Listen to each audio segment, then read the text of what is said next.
Hi, I'm Priya Chetty Rajgopal from Heritage Beku. Did you know that tomorrow, that is 18th of May, is International Museum Day? This was set up by the International Council of Museums in 1977, primarily to raise awareness about the importance of museums and the role in society. Well, in Bangalore, we have over 40 museums, and some of which you may not even know about or hear about. I mean, for example, did you know there was actually a brain museum at Nimhans, or a shortwave museum in Banshankari, or that Raman Research Institute has a wonderful museum, to commemorate the process of scientific research and the stones that were used in the Raman effect in Sadashivnagar. There are many like that, and we also have, of course, the Philatelic Museum and the more well-known museums like the NGMA or the Vishveshwaraya or the Government Museum, the Vishveshwaraya Technical Museum. The MAP, which is one of the newest museums and art places that have been started, is another wonderful place to go to. But there is no shortage in terms of the kind and variety of places that we can plug into to understand our history and a little bit about, what we need to commemorate or remember or to learn more about than tomorrow, which is International Museum Day. Most museums are going to be giving a free walkthrough and free entry, and I think that we really should take the museums up on that. Over and above that, we have the Heritage Department of the government, who's doing a walkthrough at the Government Museum at 7:30 tomorrow with a Cubbon Walk organized by them.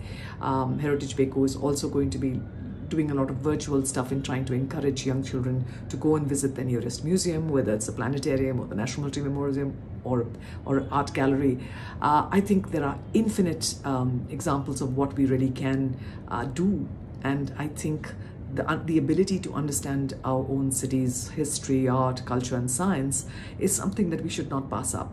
The HAL Museum is another wonderful heritage museum that we should explore, and it also makes us remember that this is a global celebration for the importance of museums, something that we take a lot for granted. I know that when we were younger, we thought a lot about it being very boring and very pedestrian, something that we had to do.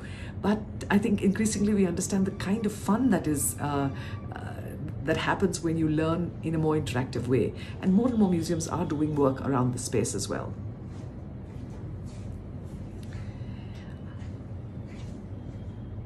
The idea of museums promoting positive impact, whether it's education, understanding, tolerance, is as important as the way that museums also preserve cultural heritage and promote sustainable development. And whether you look at the permanent collections, many museums also have, temporary exhibitions and events. We have art workshops, guided tours, we can learn about research in the field, but go and find out some of the fun stuff that is happening. For example, the theme this year is the power of museums, and we have the future of art being showcased in the National Gallery of Modern Art. You have the history of Bangalore in the Government Museum, and many other things marking Museum Day. So join us at Heritage Beku in trying to delve a little deeper into something we take so much for granted, which is the wonderful museums that allow us to engage, interact, and have fun with the history and the information and the depth of our city. Happy International Museum Day, and do one thing tomorrow. Not just tomorrow, every day. Go visit. Signing off from Heritage Beku on the eve of International Museum Day.